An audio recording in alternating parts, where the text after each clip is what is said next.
할렐루야. 자, 이제 오늘은 여호수아 강해를 하겠습니다. 자, 여호수아 강해는 사실 여호수아서는 읽기가 그렇게 쉽지 않은 책입니다. 24장까지 굉장히 길죠. 그리고 이제 전반부 12장까지는 굉장히 읽기가 편하죠. 전쟁 이야기도 많이 나오고 또 스토리가 있으니까요. 선스탑의 배경도 나오고. 근데 이제 13장부터 이제 굉장히 지루합니다. 그래서 이제 우리 참고서를 사거나 책을 살 때도 보면 앞에만 열심히 읽다가 뒤에는 깨끗하고 앞에는 좀 손때 묻어 있고 뒤에는 깨끗하고 이러듯이 우리 성경도 보면 창세기 좀 읽다가 또 그만두고 신약도 마태복음 좀 읽다가 그만두고 그러듯이 여호수아서도 앞부분은 재밌게 나가는데 뒤에는 되게 좀 지루해요. 13장부터는 굉장히 지루한데 12지파가 가나안 땅에 들어가서 땅을 분배하는 내용들이 계속해서 나오는데 그게 거의 반 이상이 땅 분배하는 내용입니다. 적당히 그냥 땅 분배했다고 기록하면 될 텐데 왜 그렇게 자세하게 기록했는지 반 이상의 땅 분배에 대한 이야기가 그게 나온다니까요. 그래서 좀 읽기가 좀 쉽지는 않은데 이 여호수아서를 크게 네 파트로 나눠 보면 1장부터 5장까지는 가나안 정복을 위해서 준비하는 이야기, 가나안 정탐하는 이야기, 기생 라합의 일화에 대한 이야기, 그리고 요단강을 건너가는 것, 그리고 길갈에서 가나안 전투를 위해서 준비하는 장면, 이렇게 아주 재미있고 흥미진진하고 드라마틱한 이야기들이 진행이 됩니다. 6장부터 12장까지는 이제 드디어 가나안 정복에 나섭니다. 가나안 정복에 대한 전투 이야기, 그리고 여리고 성에서부터 쭉 계속되는 전쟁 이야기, 그리고 가나안의 중부 지방 그리고 남부 북부 지역에 대한 전쟁에 대한 이야기, 이렇게 나와서 12장까지는 쭉 읽기가 편해요. 세 번째 파트는 13장부터 22장까지는 이제 가나안 땅에 들어갔을 때 12지파가 가나안 땅을 분배하고 거기에 정착하는 그런 내용들이 또 기록되어 있습니다. 그리고 23장, 24장 이 마지막 네 번째 파트는 여호수아의 고별 설교와 죽음에 대해서 기록하고 있습니다. 그래서 여호수아서를 크게 네 파트로 나누면 준비, 전쟁, 분배, 고별 설교 이렇게 나눌 수가 있습니다. 자, 성서에 보면 여호수아가 언제 등장하느냐라고 하면 아말렉 족속과의 싸움에서 등장하게 됩니다. 자, 그래서 이 출애굽의 지도를 한번 보면서 이야기를 해볼까요? 출애굽 지도를 보면 이렇게 나와 있습니다. 자, 여기 고센 지방에 여기에 원래 주로 살았었죠. 그래서 여기서부터 출발하는 거예요. 쭉 내려와서 이렇게 내려옵니다. 시내산까지 오게 되고요. 자, 이 과정 가운데 처음에 출애굽했을 때 인구가 약 150만에서 200만 명 정도 된다고 해요. 그러니까 이 약 200만 명에 해당되는 사람들을 이 한 번도 가보지 않은 이 광야를 향해서 나아가는 데서 대단한 영도력을 가지고 있죠. 그래서 모세 하면 영도력 이렇게 이야기하잖아요. 근데 사실 여기서 가나안 땅이 바로 여기가 가나안 땅이잖아요. 그럼 여기서 가려면 이렇게 해안을 따라서 바로 쭉 가면 굉장히 빨랐겠죠. 그래서 실제로 이 길이 10하루길이다 이렇게 성경은 이야기하고 있습니다. 그래서 여기서 여기까지 가는데 10하루길이면 족하다 걸어서. 그래서 200만이라는 대규모의 인원이 이동한다는 걸 감안하더라도 보름이면 갈 수 있는 거리를 결국은 40년을 걸려서 들어가게 됩니다. 자, 그래서 왜 그러면 이렇게 바로 가지 않았을까? 왜 바로 가지 않았을까? 두 가지 이유가 있는데 첫 번째는 여기에는 아주 오랜 기간 동안 이스라엘의 대적이 되었던 블레셋 족속들이 자리를 잡고 있어요. 그래서 여기를 통과하는 것은 굉장히 어려운 그런 상황이라 쭉 이렇게 돌아가게 되는 그런 상황이고요.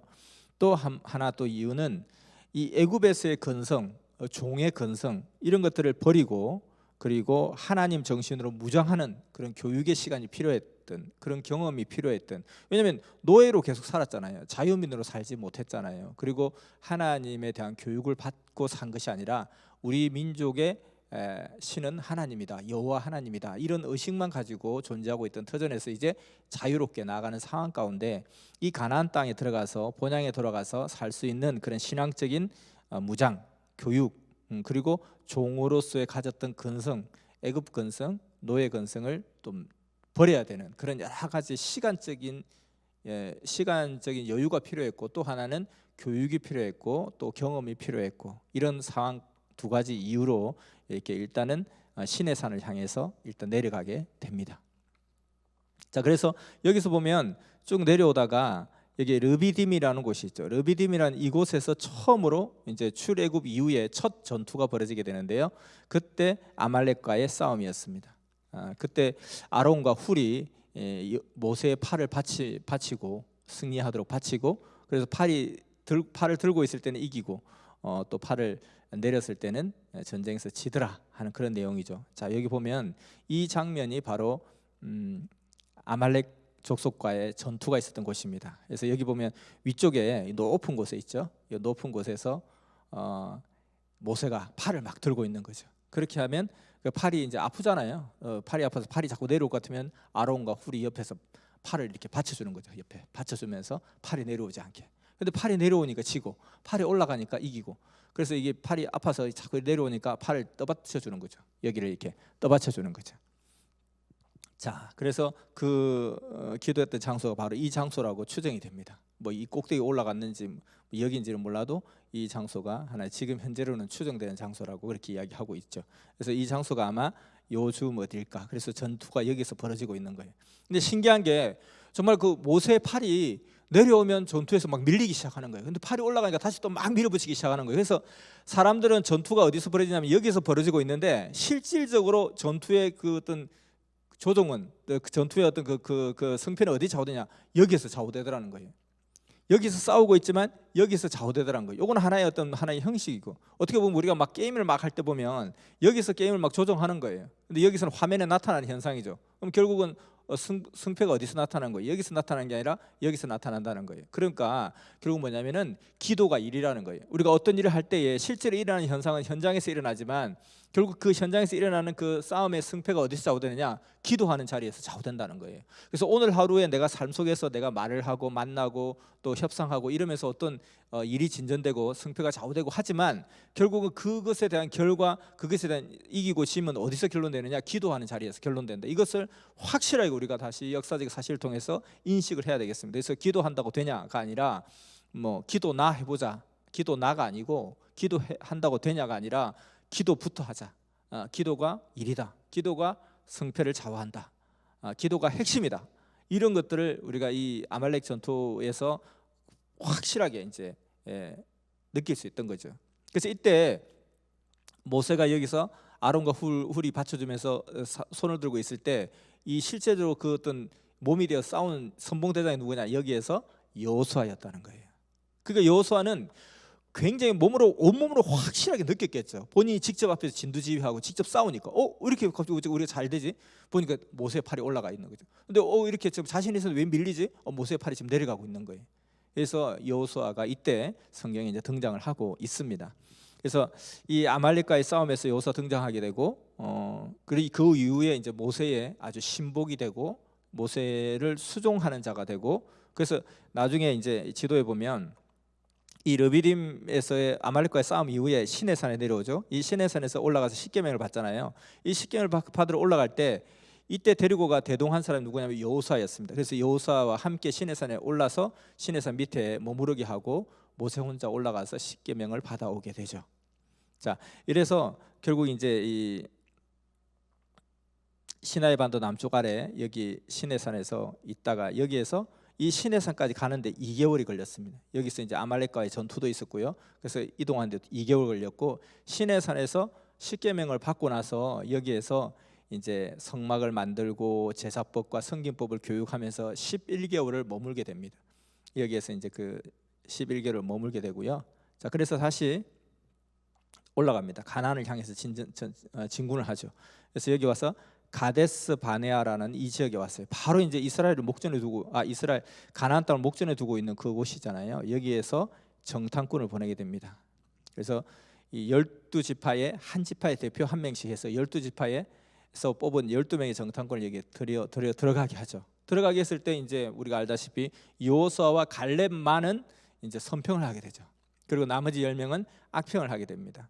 근데 늘 이야기하지만은 사실은 여호수아와 10명의 어떤 그 악평자들은 어떤 이야기를 했냐면은, 들어가니까요, 이들은 기골이 장대하고 뭐 요즘으로 치면 막 네덜란드 같은 사람 뭐 그 정도로 키가 크고 막 보통 2m가 되고 막 어마어마하게 기골이 장대한 사람들이고, 잘 먹어서 그런지 여기 농경 사회니까 여기는 이동사유 유목민도 아니고 그냥 방황하는 뭐라고 해야 되나 그 노숙자 불황인 족속들이고요.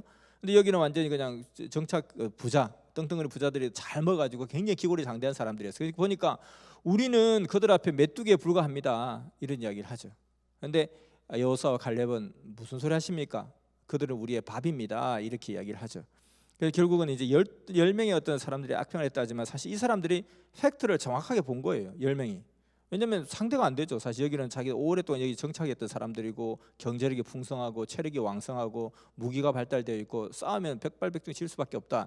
정확한 팩트를 봤어요.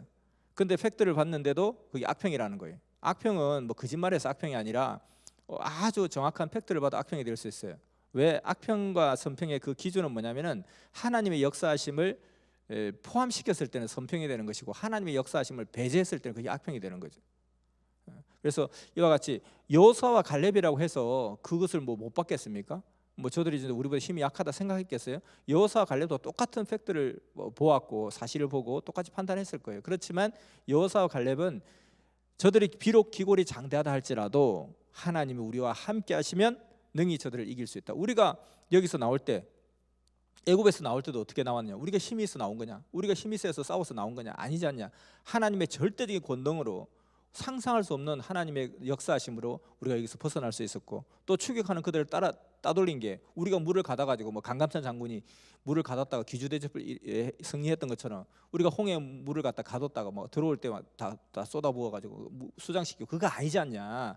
우리가 이 홍해를 건널 수 있는 그 통로를 가르쳐 주시고 길을 가르쳐 주시고 때를 가르쳐 주셔서 싹 지나가는데 뒤쫓아오는 그들이 물때가 지나가서 그냥 물이 덮이는 바람에 그들이 다 수몰당했다.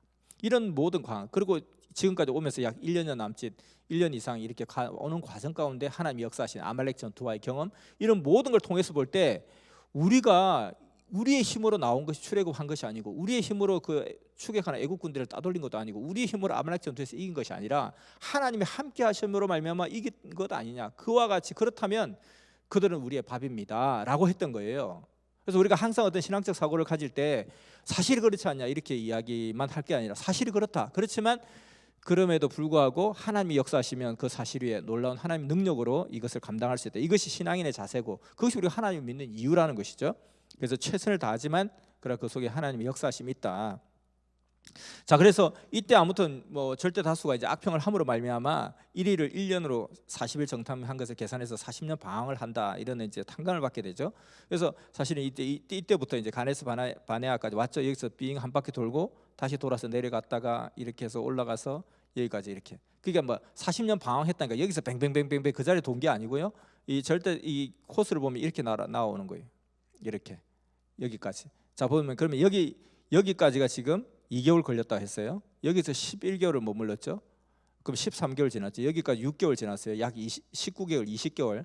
자, 요 긴 기간을 싸움을 하면서 봤는데 요 긴 기간, 요 긴 루트를 보세요. 이게 약 19개월 걸린 거예요. 근데 여기서 한번 돌고 여기서 요렇게 여기까지가 38년이 걸린 거예요. 그러니까 이게 굉장히 이 40년 동안 방황했다는 뜻이에요. 이게 이제 방황했다는 게 여기서 뱅뱅뱅뱅뱅 돈 게 아니라 그대로 진도는 나갔던 거예요. 이렇게 갔던 거죠. 자, 그래서 여기서 이렇게 바로 들어간 게 아니라 이쪽으로 우회해서 이렇게 들어간 거죠. 그리고 이제 이 선평했던 1세대 그 출애굽의 1세대들은 한 명도 여기에 들어가지 못하고 다 죽었죠. 그리고 2세대들이 여기에 들어가잖아요. 가나안으로 입성하게 되잖아요. 여기 대표적으로 모세도 마찬가지고요.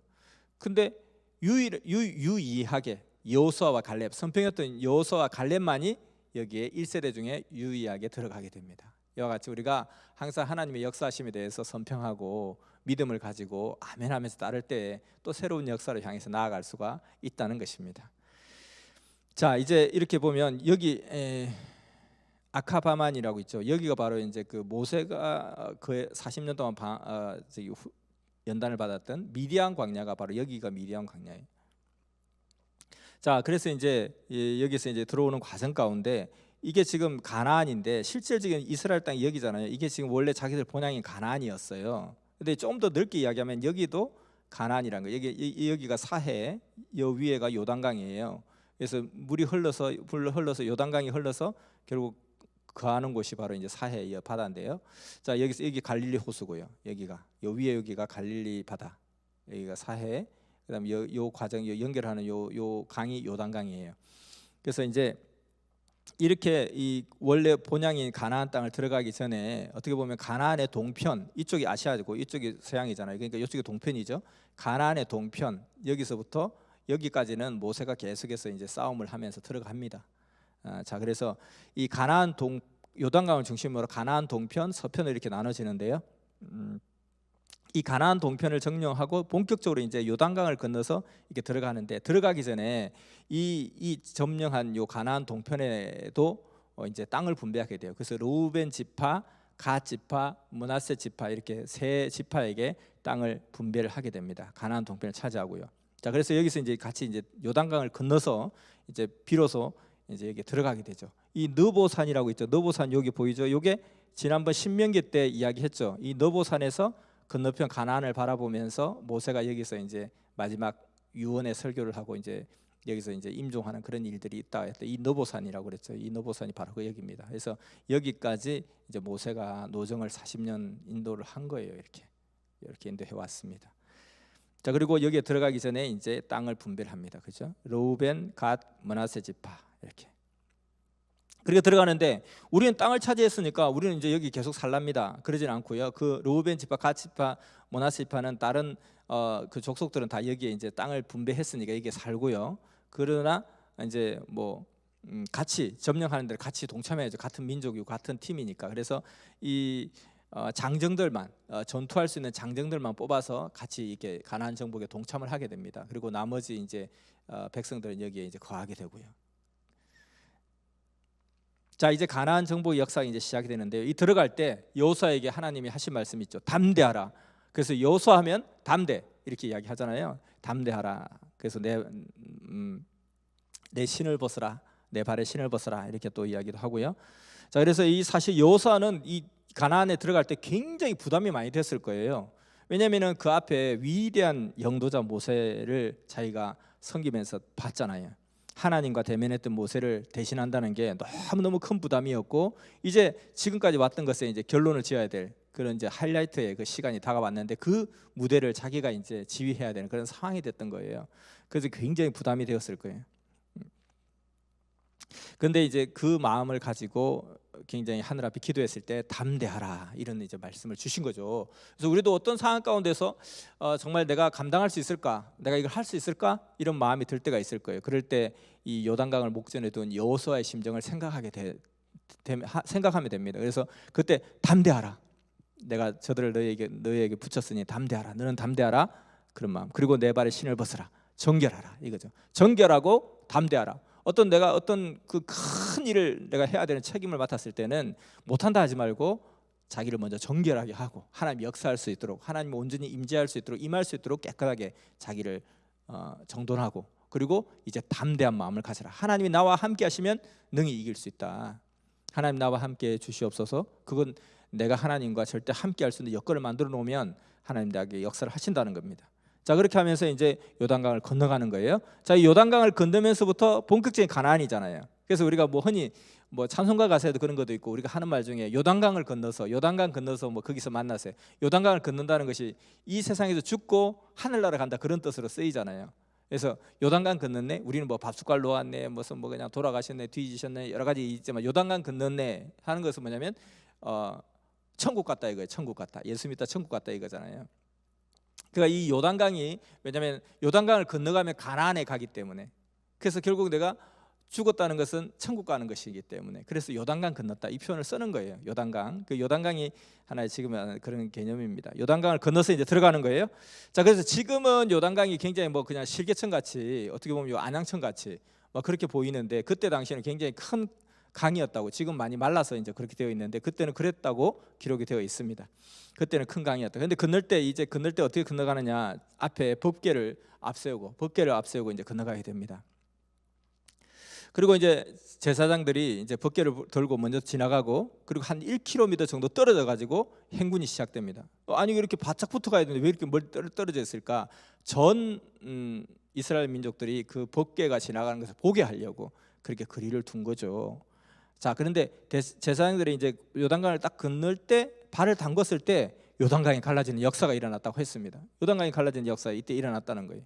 이 법궤를 앞세운다는 것은 하나님이 함께 하시고 하나님이 선두에 서서 우리의 선봉장이 되신다, 우리를 이끌어 가신다는 상징적인 의미로 항상 전쟁에는 법궤가 먼저 제일 앞에 나서게 되어 있습니다.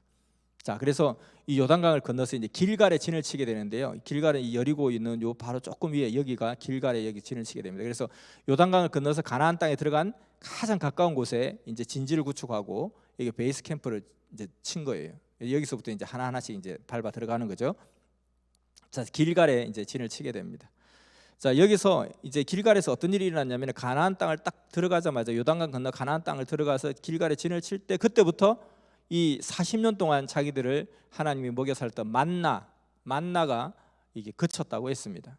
그래서 신광야에서는 만나와 메추리알로 이렇게 도와주셨는데 이제 만나가 그쳤다는 거예요. 그래서 이 만나가 그쳤다는 것은 무슨 뜻이냐? 그럼 만나는 뭐냐? 만나다 하는 만나인지 만나의 뜻은 이게 뭐냐? 이게 뜻입니다. 그러니까 뭔가 새로운 땅에 왔는데 애굽을 떠나 새로운 땅에 왔는데 이 황량한 광야에서 우리가 이 많은 사람들이 뭘 먹고 살아야 되나 하는데 어느 날 이 뭔가를 발견하게 된 거예요. 이 희한한 열매 같은 걸 발견하게 된 거예요. 그래서 이게 뭐냐 도대체? 이게 뭐냐? 글쎄 이게 뭐지? 야 이게 뭐지? 이게 뭐지? 하다 보니까 그게 이름이 이게 뭐지가 돼버린 거예요. 그래서 이게 뭐지? 이게 뭐냐? 그 뜻이 바로 만나라는 거예요. 만나. 그래서 하나님이 주신 신비한 음식. 스님께서 마치 수도 생활 중에 얼음, 달래 이런 걸 따먹었다고 했듯이 그와 같이 이렇게 어떤 신비한 음식 이거 듣도 보도 못한 음식이네 막 이런 느낌. 그래서 먹을 것 없는 척박한 환경에서 먹게 하신 것, 그것이 바로 만나였습니다. 거기서 40년 동안 이렇게 먹여 살렸는데 이 만나가 그쳤다는 것은 이젠 내가 너희에게 정착할 수 있는 땅을 주었으니 너희들이 이제 농사를 지어 먹고 살아라 하는 그런 의미로 새로운 차원의 전환의 의미를 이야기하는 것이죠.